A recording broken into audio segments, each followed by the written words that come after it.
Hello guys, welcome back to another episode on the Cup Angle Advent Calendar.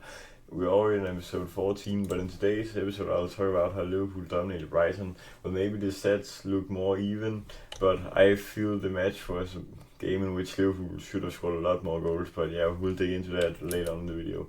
But first I have to say, this is such a great moment for Ekitike to score inside the first minute, because you obviously keep scoring in this moment of time.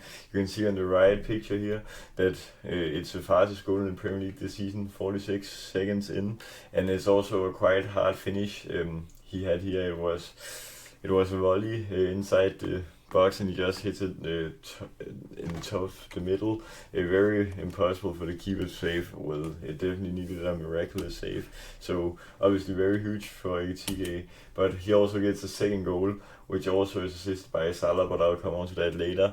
Very great header, but he also was too open, but I guess that's okay that he obviously gets a goal because he deserves it. He fights for every single match, and as you can see on the left here, he just loves the fans and the fans love him, and I also very much enjoy his playing style. He's just so clinical in these moments, and I'm so happy that we got a striker like him. But sadly, there also comes backsides to this great win, because now Gomez is injured again, and I'm so sad for him because he has played so well in the last couple of weeks. Actually very much surprised me how great he was playing, but I just hope it isn't a long injury, because he sadly has had many injuries in the past, and it will be very devastating if he got another setback. But Soboslai also got an injury, as we can see here. Slot said in the interview afterwards that it was a muscle injury like that Gomez had, and he said that's normally not a positive thing. And then he says that he wouldn't expect him to be in the squad against Spurs next weekend. And then for Soboslai it was his ankle, and it didn't look great when he saw him, he said. But he mentioned that Soboslai has a great fighting mentality, so hope that he can get back in that. But obviously a huge talking point here is that now when Gomez got injured, Salah got subbed on, and he just got a huge roar from the fans, which I think he deserves, because he actually played super well. He only misplaced a pass at the end, and then maybe missed one chance or something, but he was running everywhere on the pitch, and he fighted for the team just like it was maybe at the start of his Liverpool career, where he had lots of more energy to run, other than him being clinical in the last years. So if we can keep on seeing him like this, where he runs back, tracks back, and defends all the time, then that would just be so nice, because it works superbly today. Now I also have to say Jones, because that was also a very great performance by him, but it was his 200th Liverpool appearance, and I actually think he's one of the underrated players this season. Many people probably don't feel that he's that great, or maybe just rate some of our other midfielders better, but I think today he was very great on the ball and had a great ball playing, just as he had against Sunderland, I think it was, where he also played quite well. And then on to Van Dijk. Obviously today was his 250th Premier League appearance for Liverpool. Not only is it crazy first 250 appearances in the league for a club, for a single club, and the crazy part of the stat is that none of them has been as a substitute, so he started every single one of them, and that means that he's the first outfield player to make his first 250 league appearances for us as a starter since Alan Hansen in 1984, and we all know Alan Hansen was great. So yeah, I'm so happy for Van Dijk, because maybe he has gotten some slack in the last few weeks for not defending well enough or stuff like that, but I feel these two games here against Inter and against Brighton have been superior, both from him and the rest of the team and defense. And now Salah, obviously record breaker. He now has 277 goal involvements for a single Premier League club, which obviously is Liverpool. That's the most in history. He's just now overtaking Wayne Rooney, who had 276. So that's another great record to his tally, which he can own alone, I guess. And now he's also on the way up on the all-time goal involvement table. Now he's alone on the third place, just overtaking Lampard with 44 goal involvements, up till being tied with Alan Shearer.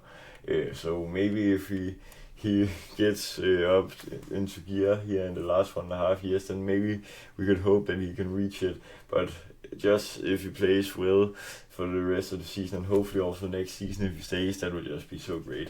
But now he's obviously taking to AFCON here on Monday, I think it is.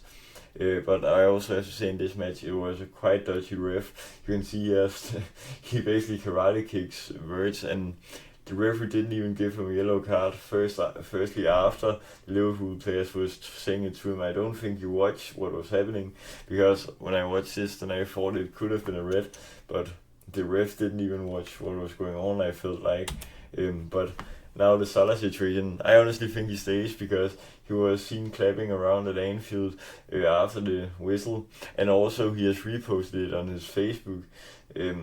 So repost the Premier League post of him getting the reception on his Facebook. So I actually think he stays with this symbol, because I wouldn't feel that if he posted it on his social media that he would be leaving if he did. So I honestly think he stays, but will only get smarter on that point when it's up, when the AFCON is starting to get over and we get some more insight in the January window. But now the stats, this is why I talked about that it maybe wasn't a domination from Liverpool, but we had 4 more shots than them and some more shots on target. It was basically 50-50 in possession, but they actually had more XG than us. But you can see on the bottom that we had more XG on target than them, so we had better chances than them, obviously. But quite a great game. We could have scored more goals, and Brighton could also have scored. So I think it was a great game for the neutral, and obviously 500 plus passes for both teams. That's also quite great. Now the table. Now we're 6th place in the league. We obviously can fall some places here in the rest of the weekend with United and Sunderland yet to play, which can overtake us. But still, now there's only 2 points up till 4th place and 4 points up till 3rd place. So obviously Aston Villa have a game in hand, but we're only 2 points behind top 4 at least, and that's positive as of the bad run of form that we had. Obviously, I also have to credit Arne Slot because this was such a great lineup. You can see almost every player in the starting 11 has a green rating apart from McAllister.